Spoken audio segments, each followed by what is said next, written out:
ಇದೀಗ ಮೂಡಾ ಹಗರಣಕ್ಕೆ ಮತ್ತೊಂದು ಬಿಗ್ ಟ್ವಿಸ್ಟ್ ಸಿಕ್ಕಿದೆ.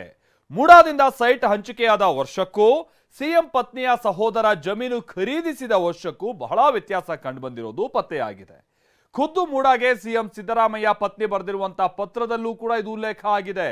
2001ರಲ್ಲಿ ಮೂಡಾದಿಂದ ಸೈಟ್ ಹಂಚಿಕೆ ಅಂತ ಗೊತ್ತಾಗಿದ್ರು 2004ರಲ್ಲಿ ಯಾಕೆ ಖರೀದಿ ಮಾಡಿದ್ರು? ಈ ಬಗ್ಗೆ ಕಂಪ್ಲೀಟ್ ರಿಪೋರ್ಟ್ ಇಲ್ಲಿದೆ, ಬನ್ನಿ ನೋಡೋಣ.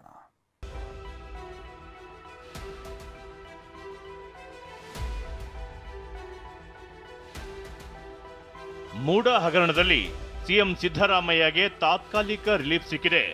ಬೀಸೋ ದೊಣ್ಣೆಯಿಂದ ಸದ್ಯ ತಪ್ಪಿಸಿಕೊಂಡಿದ್ದಾರೆ. ಆಗಸ್ಟ್ 29ಕ್ಕೆ ಹೈಕೋರ್ಟ್ ವಿಚಾರಣೆಯನ್ನ ಮುಂದೂಡಿದೆ. ಈ ನಡುವೆ ಪ್ರಕರಣಕ್ಕೆ ಮತ್ತೊಂದು ಬಿಗ್ ಟ್ವಿಸ್ಟ್ ಸಿಕ್ಕಿದೆ. ಮೂಡಾದಿಂದ ಸೈಟ್ ಹಂಚಿಕೆಯಾದ ವರ್ಷಕ್ಕೂ ಸಿಎಂ ಪತ್ನಿ ಸಹೋದರ ಜಮೀನು ಖರೀದಿಸಿದ ವರ್ಷಕ್ಕೂ ವ್ಯತ್ಯಾಸ ಕಂಡುಬಂದಿರೋದು ಪತ್ತೆಯಾಗಿದೆ. ಖುದ್ದು ಮೂಡಾಗೆ ಸಿಎಂ ಸಿದ್ದರಾಮಯ್ಯ ಪತ್ನಿ ಬರೆದಿದ್ದಾರೆ ಎನ್ನಲಾಗಿರುವ ಪತ್ರದಲ್ಲೂ ಉಲ್ಲೇಖವಾಗಿದೆ.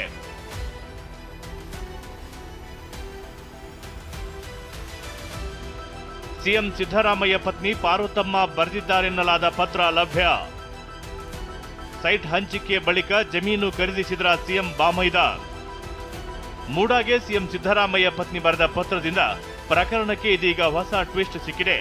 ಮೈಸೂರು ನಗರಾಭಿವೃದ್ಧಿ ಪ್ರಾಧಿಕಾರಕ್ಕೆ 2014ರಲ್ಲೇ ಸಿಎಂ ಸಿದ್ದರಾಮಯ್ಯ ಪತ್ನಿ ಬರೆದಿದ್ದಾರೆನ್ನಲಾಗಿರುವ ಪತ್ರವೊಂದು ಲಭ್ಯವಾಗಿದೆ. ಮೂಡಾ ನಿವೇಶನ ಹಂಚಿಕೆ ಮಾಡಿರುವ ವರ್ಷಕ್ಕೂ ಸಿಎಂ ಪತ್ನಿ ಸಹೋದರ ಜಮೀನು ಖರೀದಿಸಿದ ವರ್ಷಕ್ಕೂ ವ್ಯತ್ಯಾಸ ಕಂಡುಬಂದಿರೋದು ಪತ್ತೆಯಾಗಿದೆ. ಈ ಬಗ್ಗೆ ಪತ್ರದಲ್ಲಿಯೂ ಸ್ಪಷ್ಟವಾಗಿಯೇ ಉಲ್ಲೇಖವಾಗಿದೆ. ಯಾಕಂದ್ರೆ 2001ರಲ್ಲಿ ದೇವನೂರು 3ನೇ ಹಂತದ ಬಡಾವಣೆ ನಿರ್ಮಾಣವಾಗಿದೆ. 2001ರಲ್ಲೇ ಬಡಾವಣೆಯಲ್ಲಿನ ನಿವೇಶನ ಹಂಚಿಕೆ ಮಾಡಲಾಗಿದೆ ಎಂದು ಪತ್ರದಲ್ಲಿ ನಮೂದು ಮಾಡಲಾಗಿದೆ. ಕೆಸರೆ ಗ್ರಾಮದ ಜಮೀನು ದೇವನೂರು 3ನೇ ಹಂತದ ಬಡಾವಣೆಯಾಗಿದೆ. ಆದರೆ ನಿವೇಶನ ಹಂಚಿಕೆ ಅಂತ ಗೊತ್ತಿದ್ರು 2004ರಲ್ಲಿ ಸಿಎಂ ಪತ್ನಿಯ ಸಹೋದರ ಹೇಗೆ ಖರೀದಿ ಮಾಡಿದ್ರು ಅನ್ನೋದೇ ಇದೀಗ ಅನುಮಾನಕ್ಕೆ ಕಾರಣವಾಗಿದೆ.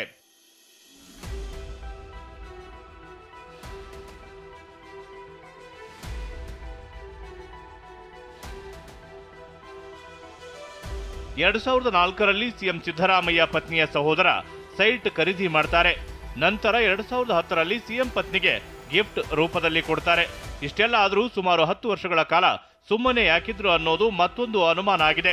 ಸಿದ್ದರಾಮಯ್ಯ ಸಿಎಂ ಆಗೋದನ್ನೇ ಕಾಯ್ತಿದ್ರು ಅನ್ನೋ ಆರೋಪವೂ ಕೇಳಿ ಬಂದಿದೆ. ಯಾಕಂದ್ರೆ ಸಿಎಂ ಆದ್ಮೇಲೆ ಹೇಗಾದ್ರೂ ಮಾಡಿ ಸೇಫ್ ಆಗ್ಬೋದು ಅನ್ನೋ ಲೆಕ್ಕಾಚಾರವೂ ಇತ್ತಂತೆ. ಹೀಗಾಗಿ 2013ರಲ್ಲಿ ಸಿಎಂ ಆದ ಬಳಿಕ 2014ರಲ್ಲಿ ಮೂಡಾಗೆ ಸಿಎಂ ಸಿದ್ದರಾಮಯ್ಯ ಪತ್ನಿ ಪತ್ರ ಬರೆಯುತ್ತಾರೆ. 2014ರಲ್ಲಿ ಪತ್ರ ಬರೆದಿರುವ ಬಗ್ಗೆ ಸೀಲ್ ಸಮೇತ ಪತ್ರದಲ್ಲಿ ಉಲ್ಲೇಖವಾಗಿದೆ. ಹಾಗಾದ್ರೆ ಮೈಸೂರು ಡಿಸಿಗೆ 2014ರಲ್ಲಿ ಸಿಎಂ ಪತ್ನಿ ಬರೆದ ಪತ್ರದಲ್ಲಿ ಏನಿದೆ ಅನ್ನೋದನ್ನ ನೋಡೋದಾದ್ರೆ, ಇಂದ ಶ್ರೀಮತಿ ಪಾರ್ವತಿ, ಮನೆ ನಂಬರ್ 206, 16ನೇ ಕ್ರಾಸ್, ವಿಜಯನಗರ, ಬೆಂಗಳೂರು. ಇವರಿಗೆ ಜಿಲ್ಲಾಧಿಕಾರಿಗಳು ಹಾಗೂ ಅಧ್ಯಕ್ಷರು, ಮೈಸೂರು ನಗರಾಭಿವೃದ್ಧಿ ಪ್ರಾಧಿಕಾರ, ಮೈಸೂರು. ಮಾನ್ಯರೇ, ಮೈಸೂರು ತಾಲೂಕು ಕೆಸರೆ ಗ್ರಾಮದ ಸರ್ವೆ ನಂಬರ್ 464ರ 3 ಎಕರೆ 16 ಗುಂಟೆ ಎಕರೆ ಜಮೀನನ್ನ ಭೂಸ್ವಾಧೀನ ಪ್ರಕ್ರಿಯೆಯಿಂದ ಸರ್ಕಾರ ಕೈಬಿಟ್ಟಿದ್ರೂ ಕೂಡ ಪ್ರಾಧಿಕಾರವು ಸದರಿ ಜಮೀನಿನಲ್ಲಿ ಬಡಾವಣೆ ರಚಿಸಿದ್ದು ಈ ಬಾಬ್ತು ಇಷ್ಟೇ ವಿಸ್ತೀರ್ಣದ ಬದಲಿ ಜಮೀನು ನೀಡುವ ಬಗ್ಗೆ ಮೈಸೂರು ತಾಲೂಕು ಕೆಸರೆ ಗ್ರಾಮದ ಸರ್ವೆ ನಂಬರ್ 464ರ 3 ಎಕರೆ 16 ಗುಂಟೆ ಜಮೀನಿಗೆ ನಾನು ಭೂ ಮಾಲೀಕಳಾಗಿದ್ದು ಸದರಿ ಜಮೀನಿಗೆ ಪ್ರಾಧಿಕಾರವು ದಿನಾಂಕ 31/10/1992ರಲ್ಲಿ ದೇವನೂರು 3ನೇ ಹಂತ ಬಡಾವಣೆ ರಚಿಸಲು ಭೂ ಸ್ವಾಧೀನಪಡಿಸಿಕೊಳ್ಳಲು ಅಂತಿಮ ಅಧಿಸೂಚನೆ ಹೊರಡಿಸಿರುತ್ತೆ. ಸದರಿ ಜಮೀನನ್ನ ಸರ್ಕಾರವು ಭೂ ಸ್ವಾಧೀನ ಪ್ರಕ್ರಿಯೆಯಿಂದ ಕೈಬಿಟ್ಟು ಆದೇಶ ಸಂಖ್ಯೆ NAI 499 ಅ.ಪ್ರ.ಬಿ 96 ದಿನಾಂಕ 18/5/1998ರಲ್ಲಿ ಅಧಿಸೂಚನೆ ಹೊರಡಿಸಲಾಗಿದೆ. ಸದರಿ ಜಮೀನಿಗೆ ಮಾನ್ಯ ಜಿಲ್ಲಾಧಿಕಾರಿಗಳಿಂದ ಅನ್ಯಕ್ರಾಂತ ಆದೇಶವಾಗಿರುತ್ತೆ. ಆದೇಶ ಸಂಖ್ಯೆ ALN-1 190 2004 5 ದಿನಾಂಕ 15/7/2005 ಆದರೂ ಸರ್ಕಾರದಿಂದ ಅಧಿಸೂಚನೆಯಿಂದ ಕೈಬಿಟ್ಟ ಜಮೀನನ್ನ ಮತ್ತು ಮಾನ್ಯ ಜಿಲ್ಲಾಧಿಕಾರಿಗಳಿಂದ ಅನ್ಯಕ್ರಾಂತವಾದ ಜಮೀನನ್ನ ಪ್ರಾಧಿಕಾರವು ದೇವನೂರು 3ನೇ ಹಂತದ ಬಡಾವಣೆ ರಚಿಸಲು ಉಪಯೋಗಿಸಿಕೊಂಡು 3 ಎಕರೆ 16 ಗುಂಟೆ ಜಮೀನಿನಲ್ಲಿ ನಿವೇಶನ, ಬಡಾವಣೆ, ರಸ್ತೆ ಮತ್ತು ಸಾರ್ವಜನಿಕ ಉದ್ಯಾನವನ ಅಭಿವೃದ್ಧಿಪಡಿಸಿ 2001ರಲ್ಲಿ ಸದರಿ ಬಡಾವಣೆಯಲ್ಲಿ ನಿವೇಶನ ಹಂಚಿಕೆ ಮಾಡಲಾಗಿರುತ್ತೆ. ನನ್ನ ಜಮೀನಿಗೆ ಈವರೆಗೂ ಪ್ರಾಧಿಕಾರವು ಯಾವುದೇ ರೀತಿಯ ಪರಿಹಾರವನ್ನ ನೀಡಿರುವುದಿಲ್ಲ. ಆದ್ರಿಂದ ನನ್ನ 3 ಎಕರೆ 16 ಗುಂಟೆ ಜಮೀನಿಗೆ ಅನುಗುಣವಾಗಿ ಅಷ್ಟೇ ವಿಸ್ತೀರ್ಣದ ಜಮೀನನ್ನ ಪ್ರಾಧಿಕಾರವು ರಚಿಸಿದ ಸಮಾನಾಂತರ ಬಡಾವಣೆಯಲ್ಲಿ ನೀಡುವಂತೆ ಕೋರುತ್ತೇನೆ. ಇಲ್ಲವಾದಲ್ಲಿ ನನ್ನ ಜಮೀನನ್ನ ನನಗೆ ಹಿಂದಿರುಗಿಸುವಂತೆ ಕೋರಿಕೊಳ್ತೇನೆ. ನನ್ನ ಜಮೀನಿನ ಬಾಫ್ತು ಹಕ್ಕು ದಾಖಲೆಗಳಾದ ಕ್ರಯಪತ್ರ, ಅನ್ಯಕ್ರಾಂತ ಆದೇಶ, ಆರ್ಟಿಸಿ ದಾಖಲೆಗಳನ್ನ ಈ ಪತ್ರದೊಂದಿಗೆ ಲಗತ್ತಿಸಿರುತ್ತೇನೆ. ತಮ್ಮ ವಿಶ್ವಾಸಿ ಪಾರ್ವತಿ. ಸ್ಥಳ ಮೈಸೂರು.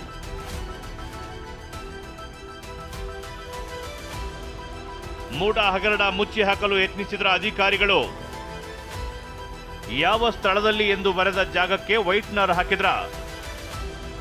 ಇನ್ನು ಮೂಡ ಹಗರಣ ಮುಚ್ಚಿ ಹಾಕೋಕೆ ಅಧಿಕಾರಿಗಳು ಯತ್ನಿಸಿದ್ರ ಅನ್ನೋ ಆರೋಪವೂ ಕೇಳಿ ಬಂದಿದೆ.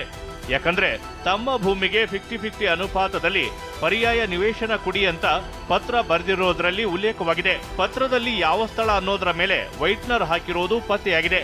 ಹಾಗಾದ್ರೆ ವಿಜಯನಗರದ 2, 3ನೇ ಹಂತದಲ್ಲೇ ಸೈಟ್ ಕೊಡಿ ಅಂತ ಪತ್ನಿ ಕೇಳಿದ್ರ ಅನ್ನೋ ಅನುಮಾನ ಇದೀಗ ಶುರುವಾಗಿದೆ. ಆದ್ರೆ ಈ ಬಗ್ಗೆ ಕೊಪ್ಪಳದಲ್ಲಿ ಮಾತನಾಡಿದ ಸಿಎಂ ಸಿದ್ದರಾಮಯ್ಯ, ನಮ್ಮ ಪತ್ನಿ ಯಾವುದೇ ಪತ್ರ ಬರೆದಿಲ್ಲ, ಅದು ಸುಳ್ಳು ಅಂತ ಸ್ಪಷ್ಟಪಡಿಸಿದ್ದಾರೆ. ಸುಳ್ಳು ಪತ್ರ ನಾವು ಯಾವುದು ಬರೆದಿಲ್ಲ. ಇವತ್ತಿನವ್ರಿಗೆ ಹೇಳಿದ್ರ? ಪಾದಯಾತ್ರೆ ಮಾಡಿದ್ರಲ್ರಿ, ಹೇಳಿದಾರ? ನನಗೆ ಗೊತ್ತಿಲ್ಲ, ನೋಡಿಲ್ಲ.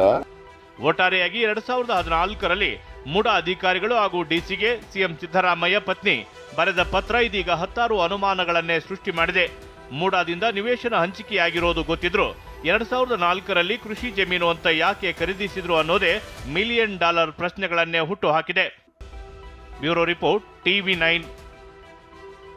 ಇನ್ನು ಸಿಎಂ ಪತ್ನಿ ಪಾರ್ವತಿ ಅವರು ಮೂಡ ಆಯುಕ್ತರಿಗೆ ಬರೆದಿದ್ದ ಒಂದು ಪತ್ರಕ್ಕೆ ವೈಟ್ನರ್ ಹಾಕಿದ್ ಯಾರು ಮತ್ತೆ ಯಾಕೆ ವೈಟ್ನರ್ ಹಾಕಿದ್ರು ಅಂತ ಮೈಸೂರಿನ ಸಾಮಾಜಿಕ ಕಾರ್ಯಕರ್ತ ಸ್ನೇಹಮಯಿ ಕೃಷ್ಣ ಅವರು ಪ್ರಶ್ನಿಸಿದ್ದಾರೆ. TV9 ಜೊತೆಗೆ ಬೆಂಗಳೂರಿನಲ್ಲಿ ಮಾತನಾಡಿದಂತಹ ಅವರು ಸಿಎಂ ಸಿದ್ದರಾಮಯ್ಯನವರು ಸತ್ಯ ಮುಚ್ಚಿಟ್ಟು ಸುಳ್ಳು ದಾಖಲೆಗಳನ್ನು ಬಿಡುಗಡೆ ಮಾಡಿದ್ದಾರೆ ಅಂತ ಆರೋಪಿಸಿದ್ದಾರೆ. ವಿಧಾನಸೌಧದ ಪವಿತ್ರವಾದ ಸ್ಥಳದಲ್ಲಿ ಪತ್ರಿಕಾಗೋಷ್ಠಿ ನಡೆಸಿದಂಥ ಸಿದ್ದರಾಮಯ್ಯ ಅವರು ತಮ್ಮ ಆರೋಪ ಸುಳ್ಳು ಅನ್ನೋದಕ್ಕೆ ಕೆಲವು ದಾಖಲೆಗಳನ್ನು ಬಿಡುಗಡೆ ಮಾಡಿದರೆ, ಆ ದಾಖಲೆಯಲ್ಲಿ 2 ಪ್ರಮುಖ ದಾಖಲಾತಿಗಳು ಅವರು ಮತ್ತು ಅವ್ರ ಕುಟುಂಬ ಅಪರಾಧ ಕೃತ್ಯ ಮಾಡಿರೋದಕ್ಕೆ ಸ್ಪಷ್ಟ ಸಾಕ್ಷ್ಯವಾಗಿದೆ. ಸೊ ಉದಾಹರಣೆ ಹೇಳ್ಬೇಕು, ಯಾವುದು 2 ದಾಖಲೆ ಅಂತ ಹೇಳಿದ್ರೆ, ಅವ್ರ ಹೆಂಡತಿ ಶ್ರೀಮತಿ ಪಾರ್ವತಿಯವರು ಮೈಸೂರು ನಗರಾಭಿವೃದ್ಧಿ ಪ್ರಾಧಿಕಾರಕ್ಕೆ ಕೊಟ್ಟಿರತಕ್ಕಂಥ 2 ಮನವಿ ಪತ್ರಗಳು. ಆ 2 ಮನವಿ ಪತ್ರಗಳನ್ನು ನೋಡಿದಾಗ ಒಂದು ಮನವಿ ಪತ್ರದಲ್ಲಿ ಸ್ಪಷ್ಟವಾಗಿ ನಮ್ಮ ಅನುಮಾನ ಪ್ರಕಾರ ವಿಜಯನಗರ ಬಡಾವಣೆಯಲ್ಲಿ ನಿವೇಶನ ಕೊಡಿ ಅಂತೇಳಿ ಏನು ಬರ್ತಿದ್ರೆ, ಆ ಒಂದು ವಿಜಯನಗರ ಬಡಾವಣೆ ಅನ್ನೋ ಒಂದು ಏನು ಉಲ್ಲೇಖ ಇದೆ ಅದಕ್ಕೆ ವೈಟ್ನರ್ ಹಾಕಿ ಮುಚ್ಚಿದ್ದಾರೆ. ಮುಚ್ಚಿಟ್ಟು ಸತ್ಯನ ಮುಚ್ಚಿಡೋ ದಾಖಲೆನ ಬಿಡುಗಡೆ ಮಾಡಿದ್ದಾರೆ. ಮತ್ತು ಅದೇ ದಾಖಲೆ ನೀವು ಇನ್ನೊಂದು ಅಂಶ ಗಮನಿಸ್ಬೋದು, 2001ರಲ್ಲೇ ಅದಕ್ಕಿಂತ ಮುಂಚೆನೇ ಮೂಡಾದವರು ಭೂಮಿನ ವಶಪಡಿಸ್ಕೊಂಡು ನಿವೇಶನ ರಚನೆ ಮಾಡಿ ನಿವೇಶನ ಹಂಚಿಕೆ ಮಾಡಿದ್ರೆ ಅಂತ ಅವರೇ ಒಪ್ಕೊಳ್ತಾರೆ. ಸೊ 2001ಕ್ಕಿಂತ ಮುಂಚೆನೇ ಮೂಡಾದವರು ವಶಪಡಿಸ್ಕೊಂಡು ನಿವೇಶನ ಹಂಚಿಕೆ ಮಾಡಿದ ಮೇಲೆ 2004ನೇ ಇಸ್ವಿಲಿ ಅದು ಕೃಷಿ ಭೂಮಿ ಅಂತೇಳಿ ಸಿದ್ದರಾಮಯ್ಯ ಬಾಮೈದ ಹೇಗೆ ಖರೀದಿ ಮಾಡೋಕ್ಕೆ ಸಾಧ್ಯ? ಸೊ ಇದಕ್ಕೆ ಮತ್ತು ಆ ವೈಟ್ನರ್ ಯಾರು ಹಾಕಿದ್ದಾರೆ, ಯಾವಾಗ ಹಾಕಿದ್ದಾರೆ, ಯಾರು ಹಾಕಿದ್ದಾರೆ ಅನ್ನೋದನ್ನ ಸಿದ್ದರಾಮಯ್ಯ ಸ್ಪಷ್ಟೀಕರಣ ಕೊಡಬೇಕು. ಸರ್, ಇಲ್ಲಿ ಕಾನೂನು ಕೆಲವು ಕಡೆ ಹೇಳುತ್ತೆ, ಕೆಲವು ಅಪರಾಧ ಕೃತ್ಯ ಮಾಡಿದವರು ಆ ಅಪರಾಧಕ್ಕೆ ಸಂಬಂಧಪಟ್ಟ ಕೆಲವು ಸಾಕ್ಷ್ಯಗಳನ್ನು ಅವರೇ ಕೊಟ್ಟಿರ್ತಾರೆ ಅನ್ನೋ ರೀತಿಯಲ್ಲಿ ಈ ದಾಖಲೆನ ಅವರೇ ಬಿಡುಗಡೆ ಮಾಡೋರು. ಬಹುಶಃ ಅವರು ನಾವು ಇಂಥದೇ ನಿವೇಶನ ಕೊಡಿ ಅಂತೇಳಿ ನಾವು ತೋರಿಸ್ಬಿಡೋಕ್ಕೋಸ್ಕರ ಈ ದಾಖಲೆ ಬಿಡುಗಡೆ ಮಾಡಿದ್ದಾರೆ. ಆದರೆ ಬಿಡುಗಡೆ ಮಾಡೋ ಸಂದರ್ಭದಲ್ಲಿ ಆ ವೈಟ್ನರ್ ಹಾಕಿರೋದು ಯಾರೂ ಗಮನಿಸಲ್ಲ, ಅದು ನಮಗೇನು ತೊಂದರೆ ಆಗಲ್ಲ, ಒಂದು ನಂಬಿಕೆಯಿಂದ ಅದ್ರ ಬಿಡುಗಡೆ ಮಾಡಿರ್ಬೋದು. ಅದೇ ಈಗ ಅವರಿಗೆ ಒಂದು ಬಲವಾದ ಸಾಕ್ಷಿಯಾಗಿ ಅವರ ಆರೋಪಕ್ಕೆ ಸ್ಪಷ್ಟೀಕರಣ ನೀಡ್ತಾ ಇದೆ. ಸರ್, ನನ್ನ ಅನುಮಾನ ಪ್ರಕಾರ ಸರ್, ವಿಜಯನಗರ ಬಡಾವಣೆಯಲ್ಲಿ ನಮಗೆ ನಿವೇಶನ ಕೊಡಿ ಅನ್ನೋದನ್ನು ವೈಟ್ನರ್ ಹಾಕಿ ಅದು ಮುಚ್ಚಿದ್ದಾರೆ ಅಂತ ಅನಿಸುತ್ತೆ. ಸೊ ಅದು ತನಿಖೆಯ ಸಂದರ್ಭದಲ್ಲಿ ಸತ್ಯಾಸತ್ಯ ಏನೊಂದು ಗೊತ್ತಾಗುತ್ತೆ.